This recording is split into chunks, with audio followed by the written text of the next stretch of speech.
Naranasan mo na bang parang laging pagod ang isipan mo? Malabo, madaling madistract o makakalimutin? Nahihirapan ka bang mag-focus ng malalim kahit 10 minuto lang, kahit anong pilit mo?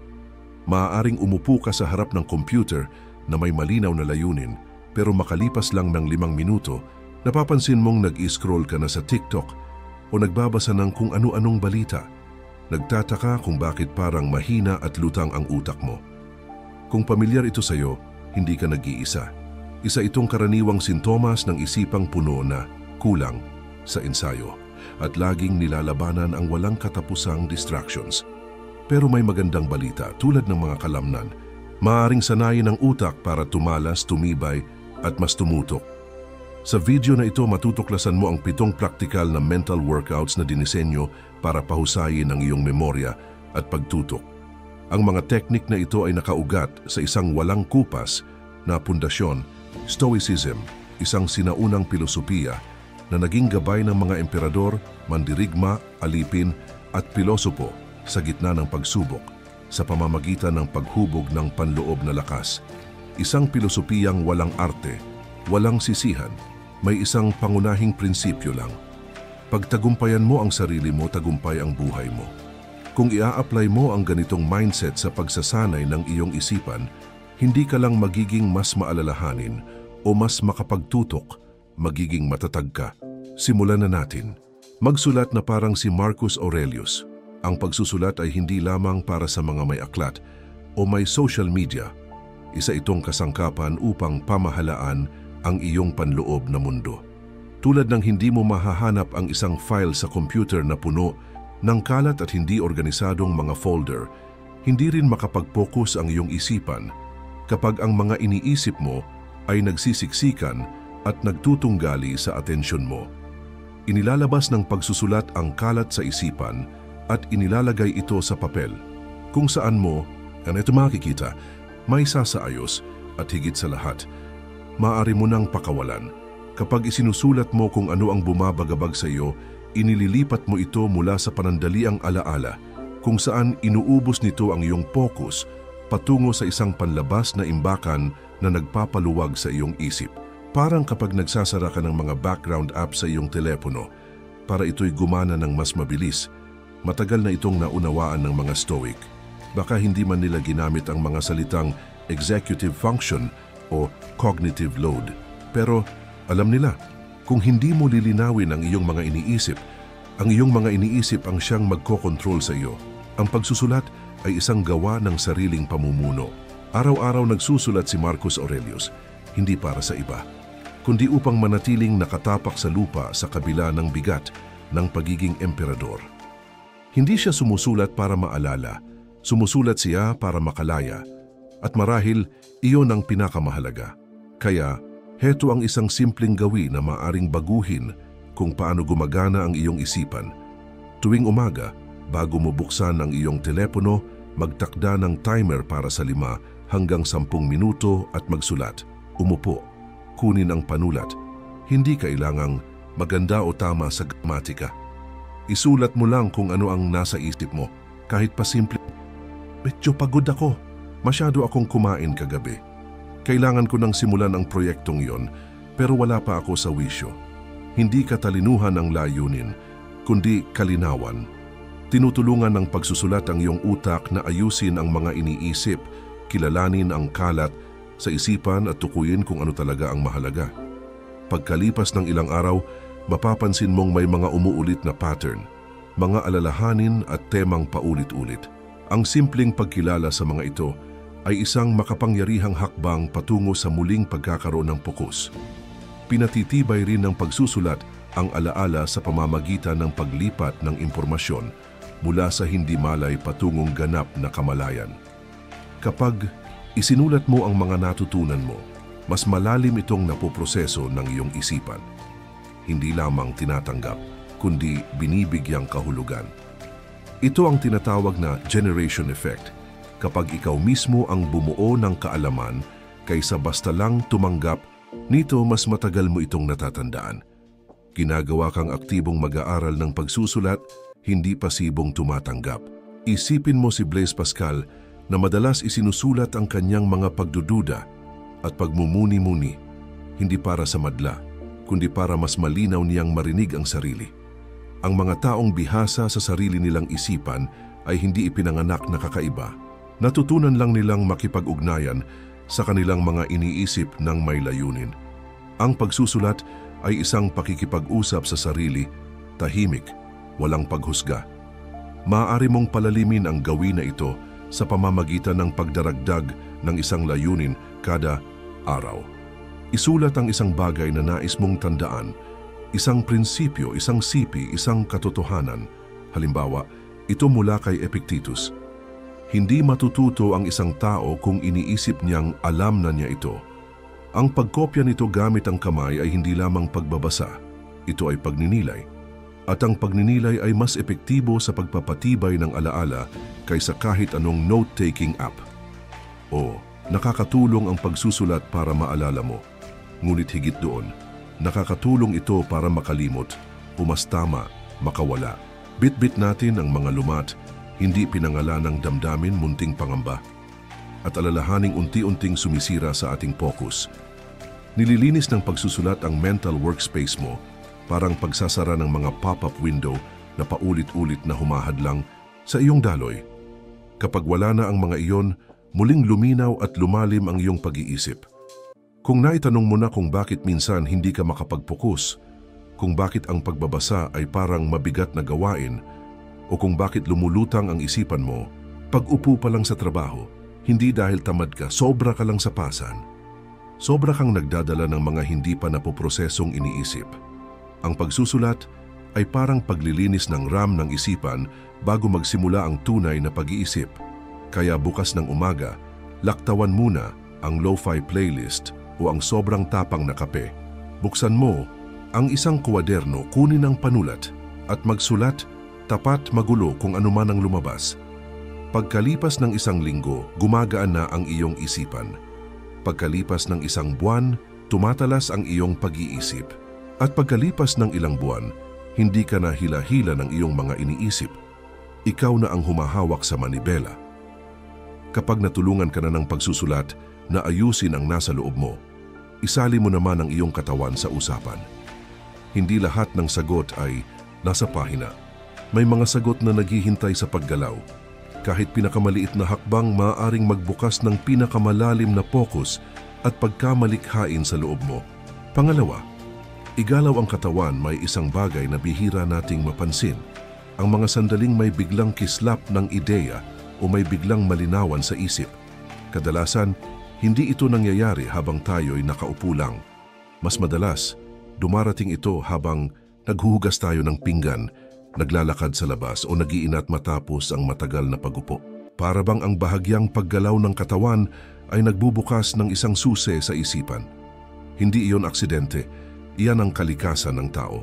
Ginawa tayong gumalaw, hindi lang upang makarating mula punto A papuntang B, kundi upang mas makapag-isip, hindi hiwalay ang utak sa katawan. Ito ay isang pagpapalawig ng galaw.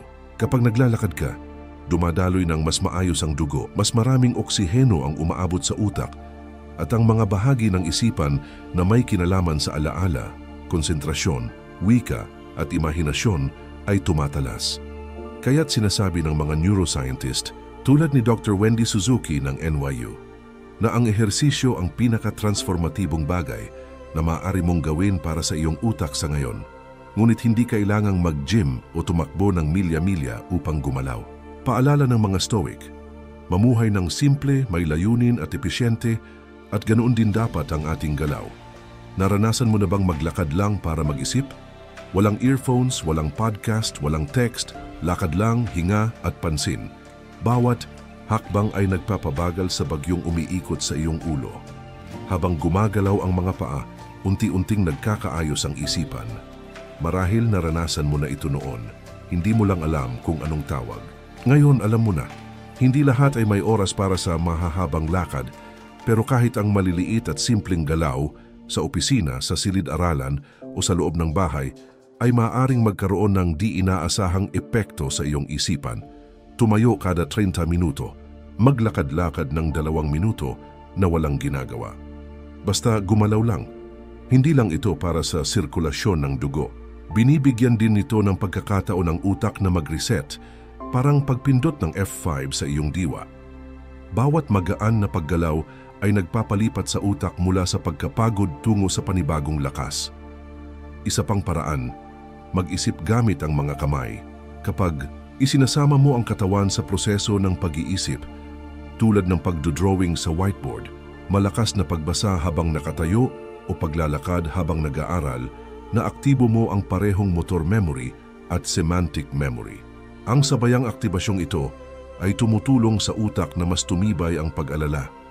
Tinawag ito ng mga Griego na loci method o pag-alala sa pamamagitan ng espasyo. Sa mas simpleng salita, gumalaw habang natututo at naroon din ang tahimik at paulit-ulit na mga gawain, paglalaba, paghuhugas ng pinggan ng walang ingay. Naaktibo rito ang tinatawag na default mode network ng utak, ang lugar kung saan namamayani ang pagkamalikhain at alaala. Ang mga dakilang inventor at negosyante tulad ni Nikola Tesla ay pinahahalagahan ang mga ganitong katahimikan bilang sagradong oras ng pag-iisip. Sa panahong puno ng ingay, ang tunay na tanong ay, binibigyan mo ba ang katawan ng pagkakataong tulungan ang isipan? O pilit ka pa ring nananatiling nakaupo, umaasang maging produktibo, habang unti-unting nauubos ang focus mo? Hindi na nakapagtataka kung bakit araw-araw naglalakad ng mahigit 20 kilometro si Mahatma Gandhi para linawin ang kanyang isipan, o kung bakit may sariling paglalakaran si Charles Darwin, ang tinatawag niyang sandwalk, kung saan siya nagpapabalik-balik habang iniisip ang teorya ng ebolusyon. Hindi mo kailangang maging si Darwin, pero kailangan mo ng sariling espasyo na gaya niyon, kahit ang pasilyo lang sa tabi ng iyong mesa. Subukang magtakda ng timer kada 45 minuto. Tumayo, mag-inat, at maglakad ng 10 ikot sa paligid ng iyong upuan o lumabas sa iyong balkonahe tuwing umaga bago tingnan ang telepono. 3 minutong tahimik na paggalaw at paghinga. Gawin mo ito araw-araw at mapapansin mong mas malinaw pa rin ang iyong isipan pagsapit ng hapon. Titibay ang iyong alaala at ang konsentrasyon ay hindi na pakiramdam na isang hiblang madaling maputol. Ang paggalaw ay hindi lamang pisikal. Ito'y pintuang bukas sa kalinawan ng isipan, talas ng damdamin, at utak na marunong makinig sa sarili. At kapag nagising na ang isipan sa pamamagitan ng galaw, ang susunod na hakbang ay hindi ang dagdagan pa ito ng impormasyon. Ang susunod ay ayusin ito, sapagkat hindi nasusukat ang kapangyarihan ng alaala sa dami ng naitatago, kundi sa kung gaano kahusay nitong alam kung saan ilalagay ang lahat. Kaya, paano mo mas lalalimang maalala, pipiliing may karunungan at mananatiling matatag sa gitna ng kaguluhan. Magpatuloy tayong maglakad patungo sa pamamaraang ginamit ng mga Stoic sa loob ng maraming siglo, malinaw at may estrukturang alaala. Pangatlo, ang Stoic na mapa ng alaala hindi nilikha ang utak ng tao upang magsilbing imbakan ng datos na gaya ng USB drive. Mas kahalintulad ito sa isang hardin. Anumang hindi maingat na itinanim at inalagaan gamit ang pag-unawa ay malalanta o maglalaho. Gayunman, marami sa atin ang pilit pa ring mag-memorize na parang makina, paulit-ulit, walang saysay, inuulit ang mga bullet point na walang kahulugan, umaasang tatanggapin ito ng utak kahit papaano. Ngunit anong nangyayari kapag ito na ang pinakamahalaga? Naglalaho ang kaalaman na para bang hindi ito kailanman naroon.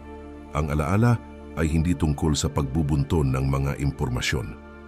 Gaya ng sinasabi ng mga Stoic, ang pag-alala ay isang sinadyang kilos ng ugnayan. Bawat ideya ay kailangang mailagay sa tamang lugar na uugnay sa karanasan at sa sariling mga pagpapahalaga. Hindi ito tungkol sa dami ng binabasa, kundi sa lalim ng pag-unawa. Hanggang ang natutunan mo ay maging bahagi ng iyong mental DNA, likas sa iyong pag-iisip at automatikong lumilitaw sa iyong mga kilos. Isipin kung gaano mo kabisado ang isang lumang kwento, ngunit ganap mong nakalimutan ang formula na pinag-aralan mo noong nakaraang linggo. Bakit? Dahil ang kwento ay may damdamin, imahe at konteksto. Ang formula ay mga tuyong simbolo lamang. Hindi nag-iimbak ng datos ang utak, nagtatago ito ng kahulugan.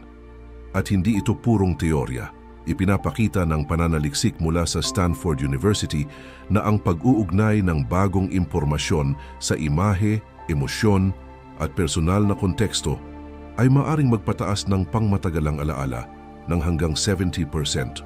Ang pamamaraang Stoic sa alaala ay hindi nakabase sa pag-uulit lamang. Ito'y nakasalalay sa kakayahang makita ang diwa ng isang bagay at iangkla ito sa sariling karanasan. Isaalang-alang si Ray Dalio, tagapagtatag ng Bridgewater Associates. Bumuo siya ng sistema ng pagpapasya gamit ang mental maps, mga personal na modelo ng pag-iisip na hinubog ng malinaw na prinsipyo at tuloy-tuloy na puna. Hindi siya natututo para lamang sa kaalaman, natututo siya upang kumilos. Iyan din ang daan ng mga Stoic. Ang kaalaman ay hindi totoo hanggat hindi ito naisa sa buhay. Kaya kung madali kang makalimot, huwag mong sisihin ang iyong alaala. Balikan mo ang iyong pamamaraan. Subukan ang teknik na ito. Kapag nakatagpo ka ng bagong ideya, huminto sandali at itanong sa sarili, paano ito nauugnay sa mga alam ko na? Pagkatapos isipin ito bilang isang malinaw na imahe. Iugnay ito sa isang aksyon, damdamin o pamilyar na sitwasyon. Halimbawa, kung pinag-aaralan mo ang tungkol sa mga lever sa physics, isipin mong ginagamit mo ang pala para buhatin ang isang malaking bato sa hardin. Ang larawang iyon ang magsisilbing angkla ng ideya sa iyong pangmatagalang alaala. Napaka-epektibo ng mind maps upang maisakatuparan ito. Sa halip na maglista ng mga datos ng sunod-sunod, iguhit mo sila na parang sanga ng puno. Bawat sanga ay isang konsepto. Bawat maliit na sanga ay imahe, kwento o personal na pananaw. Sa ganitong paraan, hindi ka lang nagkakabisa, inaangkin mo ang kaalaman. Sa sandaling mailagay mo ang isang ideya sa iyong sariling mental map, ito'y nagiging bahagi mo. Parang gulugod na hindi na maihihiwalay sa iyong pagkatao. Tanungin mo ang sarili mo, nag-aaral ba ako para maalala o para magamit? Ang tunay na alaala ay hindi nasusukat sa dami ng naitatago, kundi sa tumpak at epektibong pagbabalik nito kapag kailangan. At mangyayari lang ito kung mag-aaral ka gaya ng isang pilosopo. May layunin, may sistema at may pagninilay. Ang mga taong mahusay umalala ay hindi iyong may pinakamatinding memorya. Sila ang may pinakamahusay na istruktura ng impormasyon. Hindi sila nagbubusog ng isip, nagtatayo sila ng sistema. At iyan ang kaibhan ng passive recall at active recall. Iyan din ang dahilan kung bakit mas naaalala natin ang mga bagay na itinuturo natin kaysa sa mga basta nating binasa. Dahil ang pagtuturo ay pumipilit sa ating utak na isayos ang kaalaman ng malinaw, lohikal at madaling maipaliwanag. Magsimula sa isang paksa na iyong pinag-aaralan. Gumawa ng mind map. Pagkatapos, ipaliwanag ito gamit ang sarili mong mga salita, gamit ang mga imahe, personal na halimbawa at mga tanong na mapanlikha. Sa susunod na kailangan mo ito, babalik ito sa iyo na parang pamilyar na daan pauwi. Ito ay hindi basta-bastang teknik. Ito ang pundasyon ng isang organisadong sistema ng pag-iisip, ang mismong tinatawag ng mga Stoic na hegemonikon, ang sentro ng isip, dahilan at kalooban. Hindi aksidente na ito ang turing nila bilang haligi ng isang rasyonal at pinamumunuan sa sariling buhay. At gaya ng kahit anong sentro ng pamumuno, ito'y kailangang sanayin at planuhing mabuti. Hindi ito maaaring maging kalat-kalat na tumpok ng walang saysay na kaisipan. Ngunit upang gumana ito, hindi sapat ang estruktura lamang. Kailangan mo ng isang tagabantay. Araw-araw, pinabaha ang iyong isipan ng balita, pagkabahala, paghahambing, at paghusga. Kung walang nakatayo sa pintuan ng iyong diwa upang piliin kung ano ang papapasukin at ano ang dapat hadlangan, kahit ang pinakamalakas na kuta ay maaaring wasakin mula sa loob. Diyan nagsisimula ang papel ng mental gatekeeper. Pang-apat, ang panloob na bantayan minsan ang kalat sa isip ay hindi nanggagaling sa sobrang dami ng ginagawa, kundi sa pagpapasok ng sobrang dami ng walang tagabantay. Tiningnan mo lang ang lagay ng panahon sa iyong telepono, pero nauwi ka sa panonood ng maikling video. May lumabas na notification, kumatok ang katrabaho. Isang random na isipin tungkol sa utang na hindi pa nababayaran kahapon ng sumakmal sa iyong isip. Wala ka pang nasimulan, pero parang nagmarathon na ang utak mo, malabo ang mga alaala at wala kang focus.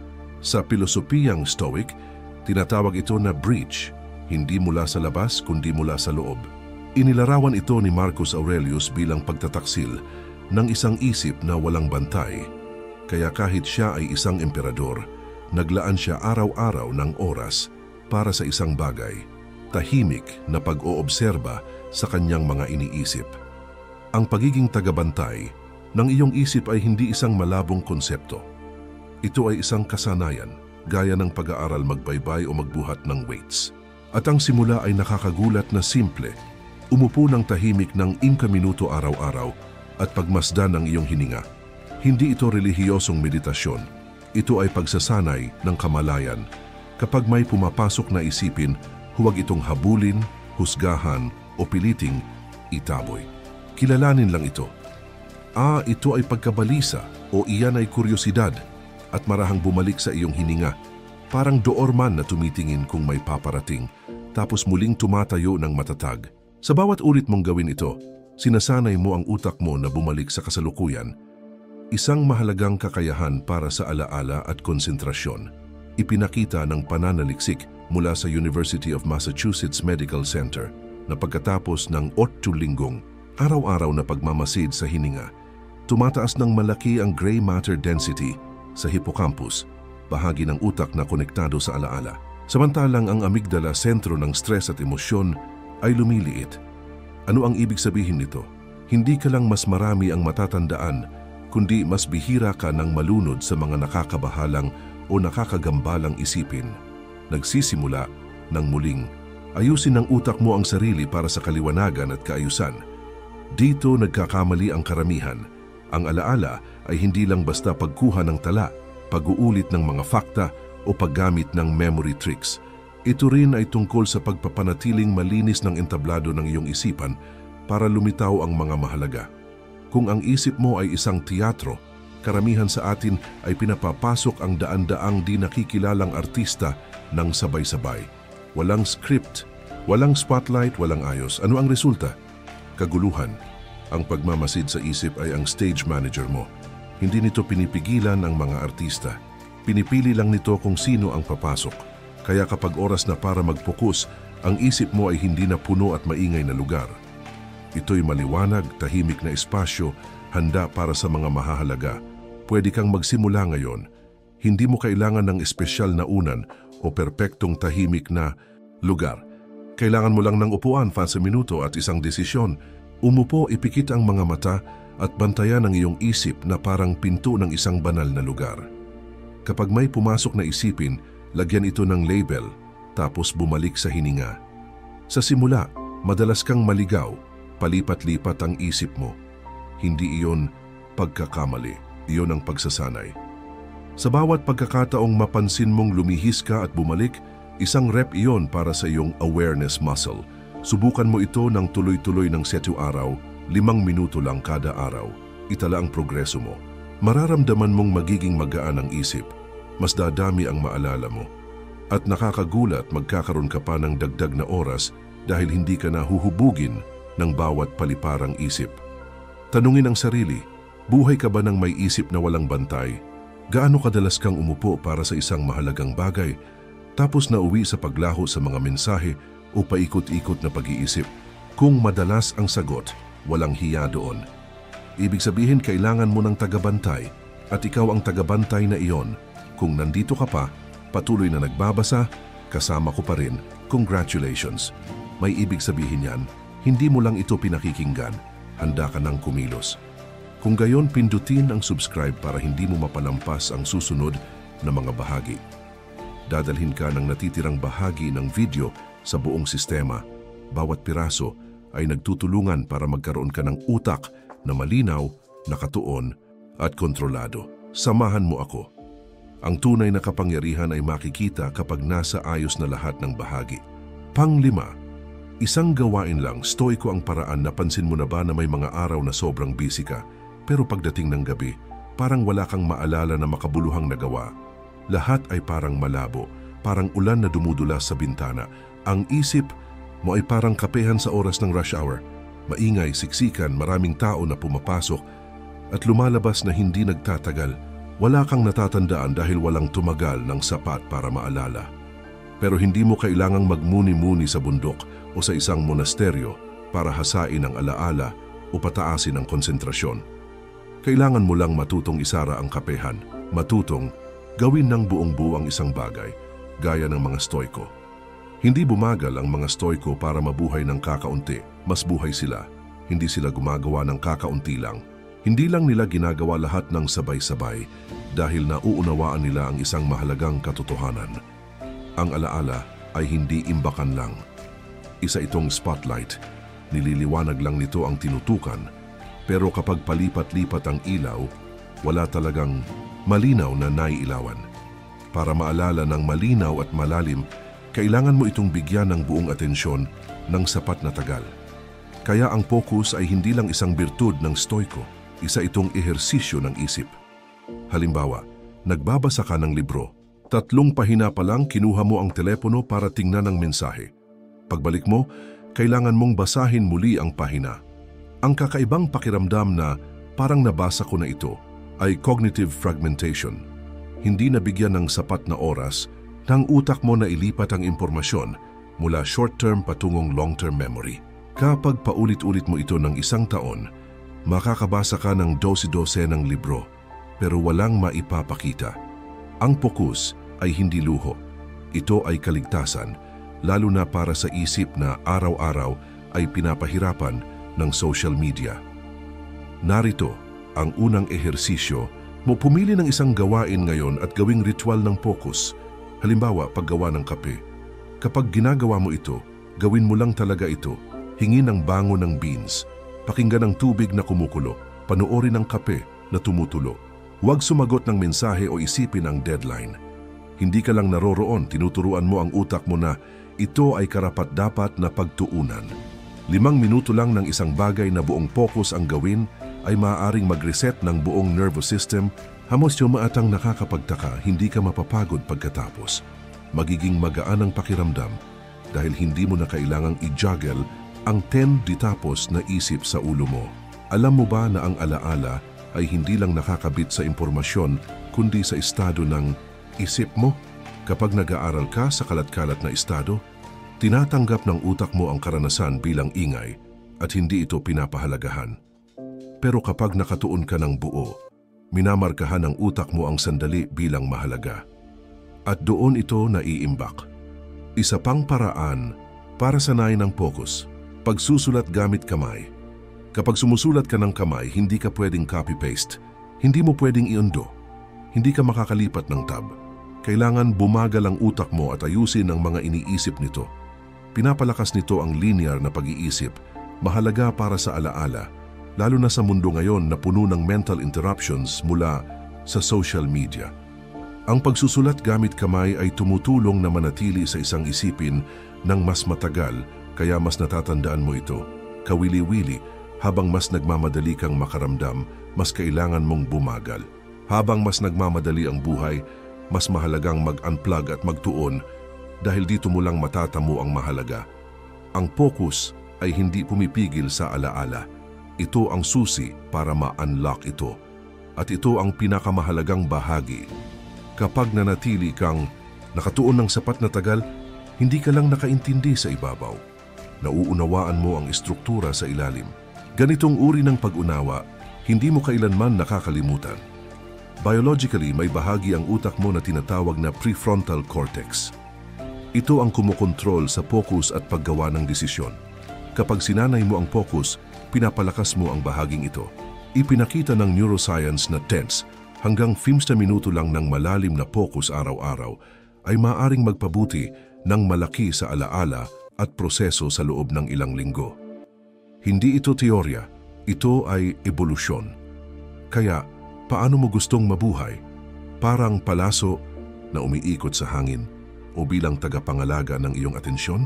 Pumili ng isang gawain ngayon, pagsifold ng labada, pagluluto, pagbabasa ng isang pahina, at gawin ito na parang wala ng ibang mahalaga. Magugulat ka kung gaano kaliwanag ang isip mo pagkatapos.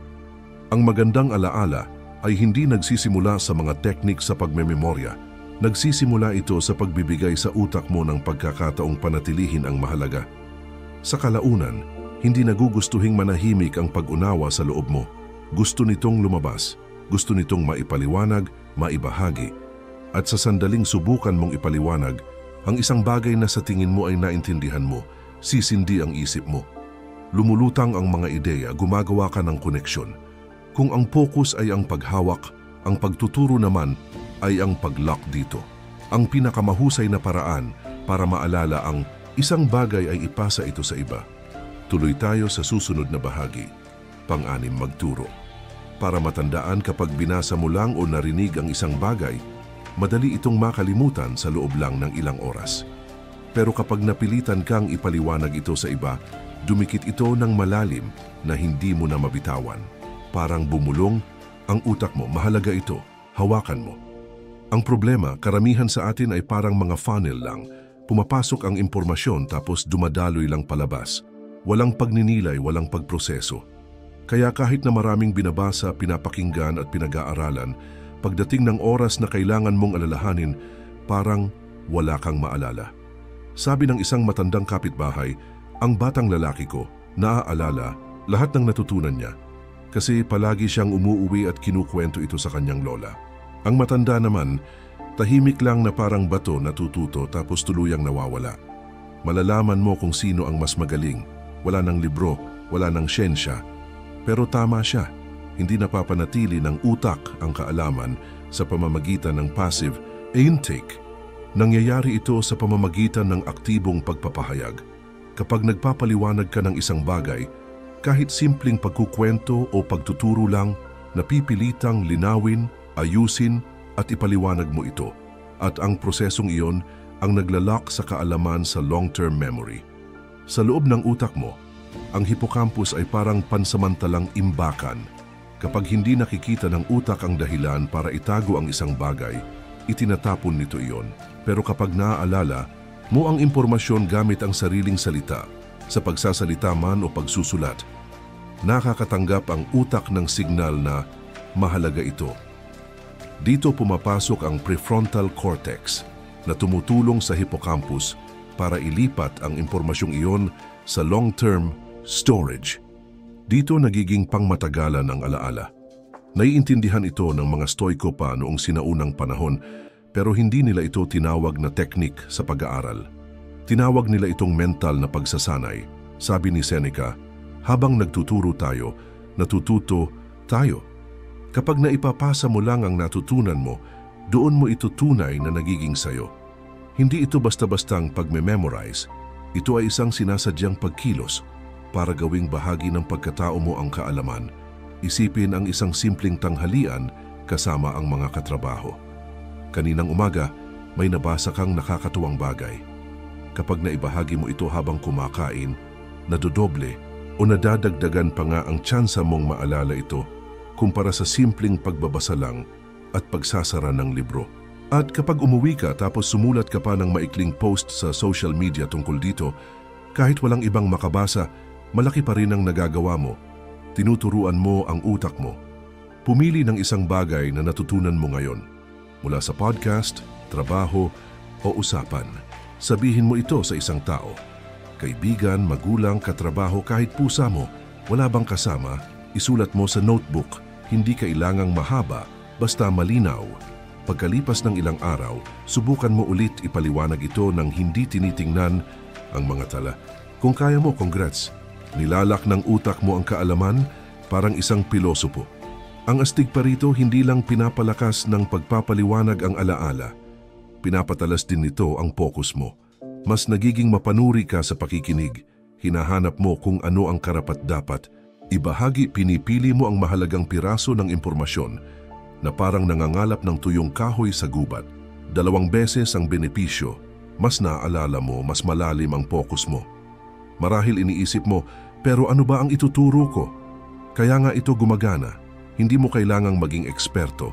Kailangan mo lang gustong mas maunawaan ng mabuti. Sa bawat pagpapaliwanag, hindi ka nangangaral. Hinuhubog mo ang isip mo at malapit mo nang mapansin ang pagbabago. Mas magiging matalas ang mata mo sa pagbabasa, pakikinig at pagmamasid dahil alam mong kailangan mong ibahagi ito. Kapag namumuhay ka na parang lahat ay posibleng gawing aral, mas nagiging alerto ka, mas tumpak at lumalaban ng parang mandirigma ang alaala mo. Pero eto ang pinakamahalaga. Ano ang mangyayari kapag hindi ka lang nagkukwento, kundi pumapasok ka sa hindi pa kilala? Kapag hindi ka lang natututo mula sa libro o iba, kundi mula sa mga tunay at hilaw na karanasan.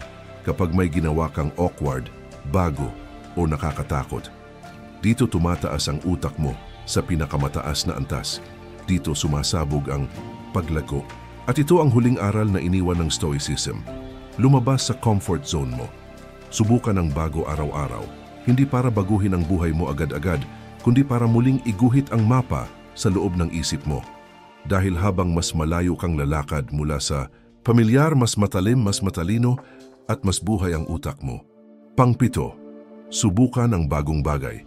Hindi mo kailangan ng brain training games o memory apps. May isang simpleng paraan, madalas hindi napapansin, para patalasin ang isip. Subukan ang isang bagong bagay araw-araw. Parang napakasimple nito para maging mahalaga. Pero isa ito sa pinakamakapangyarihang gawain para paunlarin ang memorya at focus kapag naintindihan mo kung paano ito gumagana at tuloy-tuloy kang gumagawa nito. Hindi interesado ang Stoic philosophy sa mga matataas na teorya. Ito ay matindi at praktikal. At walang mas praktikal pa kaysa pilitin ang isip mo na lumabas sa autopilot gamit ang maliliit at kakaibang karanasan na pinipilit ang utak na mag-focus. Ang atensyon ng daan papunta sa memorya. Kapag nakilala ng utak mo ang isang bagay bilang pamilyar, nagsisave ito ng enerhiya sa pamamagitan ng pagtulog o pag-ignore. Nag-commute ka papunta trabaho na parang robot at hindi mo maalala kung sino ang bumati sa'yo. Pero kung ngayon umaga iba ang ruta mo o suot mong medyas ay hindi magkapares, gigising ang utak mo. Mapipilitan itong mag-engage para i-process ang bagong input. Dito nagsisimulang mag-activate ang memorya at focus. Hindi lang ito kwento lang. Ang mga pag-aaral sa neuroplasticity, ang kakayahan ng utak na baguhin ang sarili ay nagpapakita na ang pag-expose sa utak sa mga bagong sitwasyon ay nagpapalakas sa hippocampus at prefrontal cortex, dalawang pangunahing bahagi ng utak para sa memorya at atensyon. Tulad ng mga kalamnan, kailangan hamunin ng utak sa tunay na pagsisikap sa buhay, hindi lang sa IQ tests. At ang pinaka-epektibong exercise ay kadalasang nasa anyo ng maliliit at kakaibang pagpili sa araw-araw mong routine. Pwede ka nang magsimula ngayon. Hindi kailangan ng inspirasyon. Mag-toothbrush gamit ang kamay na hindi dominant. Sumulat ng ilang linya gamit din iyon. Ayusin ang workspace mo. Patayin ang GPS kapag pupunta sa pamilyar na lugar. O tanungin ng isang tao ng bagong tanong sa halip na ikwento ang parehong kwento. Ang maliliit na ito na gawa araw-araw ay pinipilit ang utak mong maging alerto, nagpapataas ng dopamine, ang neurotransmitter na konektado sa memorya at motibasyon. Para sa mga Stoiko, ang bagong karanasan ay hindi libangan lang. Ito ay pagpapalalim ng karanasan at pagpatalas ng mental na tatag. Hindi pinag-uusapan ni Epictetus ang mga memory drills, pero pinilit niya ang intentional attention. Nagiging kung ano ka base sa binibigay mong atensyon. Kung araw-araw, pare-pareho lang ang pinapansin mo, magiging paikot-ikot kang loop. Pero kapag palawak-lawak ang iyong awareness, palalawak din ang iyong memorya at focus. Kaya ang totoong tanong, mas iba ba ang utak mo ngayon kaysa kahapon? Kung hindi, walang bagong natutunan. At kung pababayaan mo ang pinakamahalagang organ sa katawan mo, ano sa tingin mo ang mangyayari sa loob ng ilang taon? Ang pagbaba ng memorya ay hindi dulot ng edad. Dulot ito ng matamlay na routine na pumipigil sa utak na matuto. Ang mga tao tulad ni Nobel physicist Richard Feynman ay pinipilit na matuto ng bagong bagay araw-araw, lalo na ng mga bagay na wala sa kanilang larangan. Natutunan niya ang lockpicking, sketching at pagtugtog ng drums. Naniniwala siya na ang pag-aaral ng mga walang kinalamang skills ang nagpapanatili ng init ng utak, laging handa sa pagtanggap, pagproseso at pag-alala. Hindi lang ito totoo sa siyensya. Totoo ito sa sinumang gustong manatiling matalas, panatilihing simple, subukan ang City Araw na challenge. Bawat araw, gawin ang isang bagay na hindi mo pa nagagawa dati. Mas maliit, mas maganda. Matutunan ang 5 bagong salita sa ibang wika. Umorder ng pagkain na hindi mo pa natitikman. Magbasa ng artikulo sa topic na kadalasan ay iniiwasan mo. Makipag-usap sa estranghero sa elevator. Umupo sa ibang lugar sa trabaho. Pagkatapos ng 1 linggo, mapapansin mo na mas mabilis ang pag-alala, mas matalas ang focus, at mas buhay ang iyong panloob na mundo. Ang daan papunta sa mas mabuting memorya at focus ay hindi nagsisimula sa 1 oras ng meditation o speed reading course. Nagsisimula ito sa desisyon ng isang stoiko, tumangging mabuhay na paikot-ikot lang. Sa bawat kakaibang pamumuhay mo, ang utak mo ay nag-a-adjust, tumatalas at gumigising. Huwag maghintay ng motibasyon, gawin mo muna. Susunod ang linaw at alaala. At kung iniisip mo na ang pagsipilyo gamit ang kaliwang kamay ay walang epekto, mali ang pagka-underestimate mo sa utak na ginawa para matuto habang buhay. Kaya ano ang gagawin mo ngayon para hindi maging kopya lang ng kahapon ng utak mo?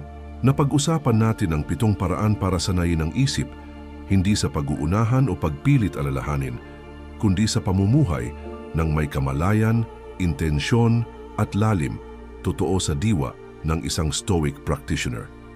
Mula sa pagsusulat para mas maintindihan ang sarili pagkilos para buhayin ang isip, hanggang sa pagsubok ng bago araw-araw. Bawat paraan ay may iisang layunin, panatilihing mabilis, matatag at malinaw ang isip sa gitna ng magulong mundo. Hindi kailangang palakasin ang utak. Kailangan lang itong bigyan ng espasyo para gawin ang likas nitong tungkulin. Matuto, mag-adapt at umunlad. Kung may isang paraan dito na tumimo sa puso mo o nagbigay sa iyo ng ideya, huwag mag-atubiling.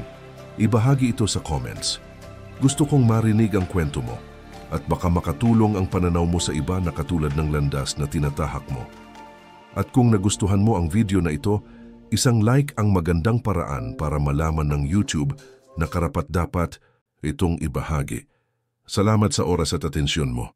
2 sa pinakamahalagang regalo na maibibigay ng tao sa kapwa.